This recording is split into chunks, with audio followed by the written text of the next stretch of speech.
Assalamualaikum, nama saya Putri Nurhai dan saya akan membentangkan tugasan kami yang bertajuk Pendekatan Rukun Tetangga dalam Mengekalkan Keharmonian Hidup Bermasyarakat.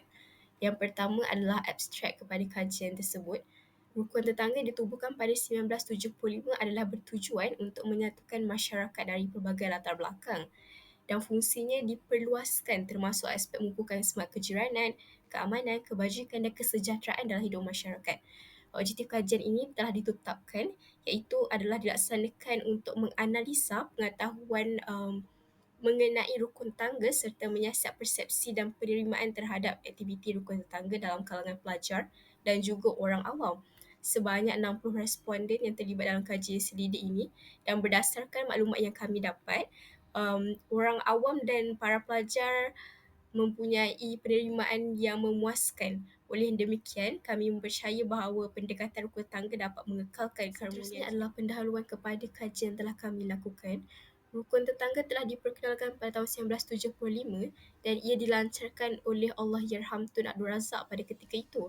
Dan tujuan asalnya adalah untuk menjaga keselamatan masyarakat daripada masalah yang timbul tentang peristiwa 13 Mei 1999. Tetangga pada masa kini telah melalui beberapa transformasi sesuai dengan perubahan zaman dan aspirasi negara kita pada zaman ini. Dan pada tahun 1984, konsep RT adalah untuk merapatkan hubungan antara kaum di Malaysia dan kemudian pada tahun 2001, konsep RT bertukar kepada pembangunan masyarakat setempat. Kini dapat kita lihat bahawa peranan artis semakin diperluaskan yang mana fokus artis adalah untuk mengelakkan integrasi nasional dan perpaduan masyarakat. Selain daripada itu, RT bertujuan untuk membantu mencegah konflik sesama kaum dan masyarakat antara negeri-negeri. Seterusnya, RT adalah untuk menerapkan kewarganegaraan ke arah pembentukan bangsa Malaysia yang bersatu padu. Akhir sekali adalah untuk mengesan dan menilai hubungan antara kaum dan masyarakat dan juga menyelaraskan program perpaduan yang terdapat dalam Malaysia. Walaupun RT telah berjaya menganjurkan pelbagai aktiviti, namun ia masih tidak jelas sama ada RT boleh mengukuhkan kerjasama dan integrasi antara kaum yang berbeza. Hal ini kerana terdapat hanya sedikit kajian komprehensif yang dilakukan untuk menilai semula keberkesanan RT yang ada dalam Malaysia. Menurut kajian telah dilakukan oleh MIOR pada tahun 2010, pelibatan dalam aktiviti kemasyarakatan dilaksanakan oleh RT adalah terdiri daripada kalangan masyarakat tanpa mengira budaya, bangsa dan agama. Dan kajian yang telah dilakukan oleh Prof. Dr. Muhammad Taib Dora pada tahun 2007 mendapati bahawa pengetahuan dan penglibatan masyarakat dalam aktiviti rukun tetangga adalah masih rendah dan kurang memuaskan. Menurut Pejabat Perpaduan Negara dan Integrasi Nasional pada tahun 2010 juga, ia menyatakan bahawa penduduk tidak mengetahui akan pelaksanaan rukun tetangga di kawasan mereka. Namun kajian tersebut kekurangan bukti dan data dari segi jantina dan usia dalam pengetahuan tentang rukun tetangga. Kertas kajian juga tidak mencerminkan pelaksanaan pendekatan rukun tetangga pada tahun 2022. Saya Norehan binti Rahman dan saya akan teruskan dengan membentangkan tentang objektif kajian. Objektif pertama sekali adalah untuk menganalisa pengetahuan rukun tetangga dalam kalangan pelajar dan orang awam di Shah Alam. Dan yang keduanya, mengenal pasti tahap persepsi responden berkaitan keharmonian antar kaum di Shah Alam semula. Dan yang ketiga adalah untuk mengenal pasti dan menghuraikan persepsi dan penerimaan terhadap aktiviti rukun tetangga di kalangan pelajar dan orang awam di Shah Alam. Dan skop kajian ini, yang pertamanya, kajian ini dijalankan di Shah Alam Selangor. Ia hanya melibatkan komuniti penduduk di Shah Alam dan kajian ini mempunyai bias memandangkan ianya hanya mewakili majoriti kaum Melayu. Untuk kajian terdahulu, skim rukun tetangga SRT ditubuhkan pada tahun 29 Ogos 1975 oleh Tun Abdul Razak dengan memperkenalkan konsep kejiranan. Menurut Muhammad Taib, faktor utama yang menyumbang kepada pembangunan projek ini adalah peristiwa 13 Mei 1969. Kini, SRT telah menjadi semakin meluas dan tidak lagi tertumpu pada aspek keselamatan, malah pada aspek jenayah, sosial, pendidikan, rekreasi, seni dan kebudayaan. Berdasarkan kajian kami, transformasi rukun tetangga bermula pada tahun 1969, di mana bermulalah penubuhan Jabatan Perpaduan Negara di bawah Perintah Mageran, hanya pada 1975 penubuhan rukun tetangga, 1984 konsep kejiranan diperkenalkan, 2000 pembangunan komuniti, 2010 fasa transformasi rukun tetangga satu Malaysia, 2012 pengenalan Akta Rukun Tetangga 2012 dan pada tahun 2016 Rancangan Malaysia ke-11 untuk Kesejahteraan Rakyat. Ini adalah senarai kajian terdahulu yang berjaya kami jumpa terhadap skim rukun tetangga. Berdasarkan kepada jadual sebelum ini, kajian yang dilakukan oleh Yulia Stuti dan Saraswati hanya terhad kepada rakyat Indonesia dan hanya berkait tentang kualiti hidup penduduk dan kaitannya dengan arti. Salah satu kajian Malaysia yang berkait rapat dengan kajian kami adalah penerimaan penduduk di Kedah mengikut jantina dan juga kajian mengenai kepentingan arti dalam membentuk perpaduan dalam kalangan rakyat Malaysia yang dijalankan di Selangor dan Kuala Lumpur. Namun, kajian-kajian ini tidak cukup untuk menampung jurang penyelidikan di mana masih tiada lagi kajian tentang pengetahuan, persepsi dan penerimaan penduduk tentang artis secara mendalam di kawasan Selangor. Kami menjalankan metodologi kajian dengan menggunakan instrumen kajian dan reka bentuk kajian, di mana instrumen kajian adalah dengan melayari laman web yang menyediakan artikel dan kertas kajian seperti Google Scholar, Journal Academia Edu dan JSTOR dengan memasukkan kata kunci pendekatan rukun tetangga pada enjin carian. Dan di instrumen kajian ini juga kami menjalankan soal sidik terhadap pelajar dan orang awam melalui Google Form, di mana set soalan yang mengandungi 12 soalan tentang tajuk pengetahuan masyarakat mengenai rukun tetangga dijalankan. Manakala bagi reka bentuk kajian, responden perlu melengkapkan maklumat peribadi responden pada bahagian A dan menjawab sebanyak 9 soalan berkaitan persepsi terhadap rukun tetangga pada bahagian B. Dan saya akan membentangkan dapatan kajian. Hasil daripada dapatan kajian kami, jumlah bilangan responden yang menjawab soal selidik kami sebanyak 60 responden dengan 60% adalah perempuan dan 60% selebihnya adalah lelaki. Majoriti umur yang menjawab soal selidik kami adalah dalam lingkungan 21 hingga 25 dan sebanyak 66.7%. Manakala bangsa yang menjawab dengan majoriti terbanyak adalah daripada bangsa Melayu. Daripada soal selidik kami, seramai 11.7% responden tidak mempunyai pengetahuan mengenai rukun tetangga. Akan tetapi, seramai 60% responden mempunyai pengetahuan mengenai rukun tetangga. Ini menunjukkan rukun tetangga masih relevan di masa sekarang. Seterusnya, 66.7% responden mengatakan bahawa rukun tetangga ditubuhkan pada 20 Ogos 1976 dan 20% responden memilih rukun tetangga ditubuhkan pada 29 Ogos 1975. Selebihnya memilih rukun tetangga ditubuhkan pada 27 Ogos 1977. Majoriti responden tidak mengetahui akan tarikh rukun tetangga ditubuhkan pada waktu bila. Ia ditubuhkan pada 19 Ogos 1975.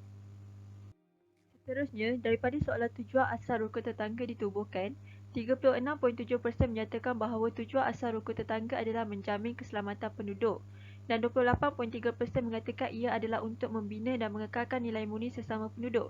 Manakala, 18.7% responden menyatakan ia adalah untuk mewujudkan interaksi positif antara kaum, agama serta budaya dan seterusnya 16.7% memilih rukun tetangga ditubuhkan untuk keharmonian negara. Akan tetapi, tujuan asal rukun tetangga ditubuhkan adalah untuk menjamin keselamatan penduduk.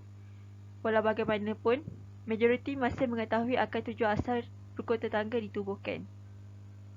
Daripada soalan peranan-peranan rukun tetangga, majoriti 80% responden menyatakan bahawa peranan rukun tetangga adalah untuk mengawal keselamatan, mengeratkan silaturahim, mengadakan majlis kerajaan dan menjalankan aktiviti riadah sesama ahli.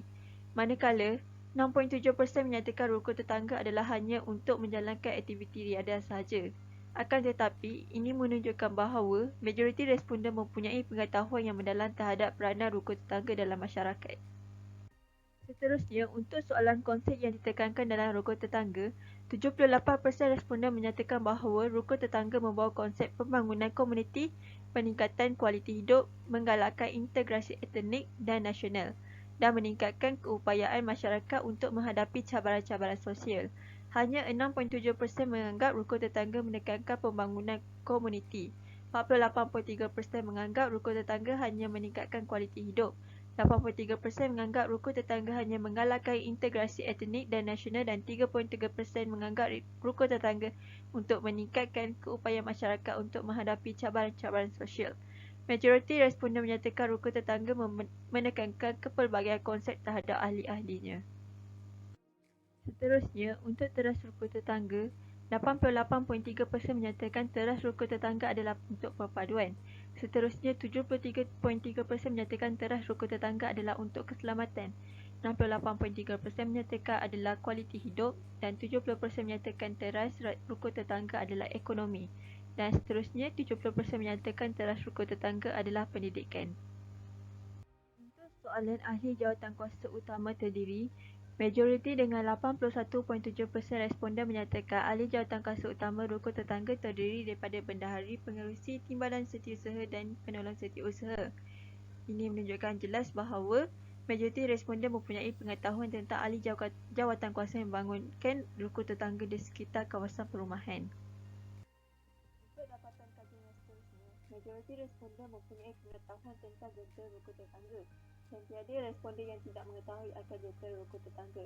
Ini jelas menunjukkan majoriti responden mengetahui apa itu jentera rukun tetangga. Untuk soalan terakhir, kami menanyakan kepada responden jika mereka bersetuju bahawa rukun tetangga mampu mengekalkan keharmonian dalam masyarakat. Daripada jawapan daripada responden, 95% responden bersetuju bahawa rukun tetangga mampu mengekalkan keharmonian dalam masyarakat. Manakala 1.7% menyatakan tidak dan 3.3% lagi tidak pasti jika rukun tetangga mampu mengekalkan keharmonian dalam masyarakat. Hasil kajian mendapati majoriti mengetahui akan kewujudan rukun tetangga dan fungsinya. Namun masih terdapat segelintir yang tidak mengetahui dan kurang pasti akan kewujudan rukun tetangga di Malaysia. Terjadinya perkara ini oleh kerana ketidakaktifan rukun tetangga itu sendiri. Menurut Menteri Perpaduan Negara, Datuk Halimah Muhammad Sadiq, terdapat 8,274 kawasan rukun tetangga berdaftar di seluruh negara. Namun 974 daripadanya dikesan tidak aktif dalam komuniti. Oleh demikian, pihak bertanggungjawab perlulah merancang dan melaksanakan inisiatif bagi memperkenalkan rukun tetangga kepada rakyat Malaysia. Antara inisiatif yang dicadangkan ialah penjenamaan semula bagi memastikan ia kekal relevan dan bermanfaat bagi komuniti dalam Malaysia. Namun masalah kurang pengetahuan terhadap rukun tetangga juga boleh disebabkan atas faktor ekonomi ahli itu sendiri. Ahli yang mempunyai masalah kewangan yang ternyata kurang cakna akan aktiviti rukun tetangga memandangkan mereka sibuk bekerja mengejar kestabilan hidup. Hal ini boleh diatasi dengan mengadakan program keusahawanan dan pengurusan kewangan bagi menarik penyertaan serta membantu kecilikan kewangan ahli-ahli yang terlibat. Penubuhan kumpulan WhatsApp juga mampu mengeratkan hubungan antara ahli rukun tetangga sebagai satu pendekatan merapatkan jurang sosial. Kesimpulannya, kami mendapati majoriti pelajar dan orang awam di Shah Alam, Selangor mengetahui dan memahami akan kewujudan rukun tetangga dan fungsinya. Hal ini kerana dapatan kajian yang diperoleh melalui soal selidik yang dijalankan, terdapat 60 orang responden yang terdiri daripada pelajar dan orang awam di Shah Alam, Selangor. Rata-rata jawapan yang diperoleh oleh responden terhadap soalan berkaitan rukun tetangga adalah positif. Secara tidak langsung dapat dikenal pasti bahawa keharmonian antara kaum di Shah Alam, Selangor adalah dalam keadaan baik. Ini kerana majoriti responden bersetuju bahawa rukun tetangga mampu mengekalkan keharmonian dalam masyarakat. Sekian, terima kasih.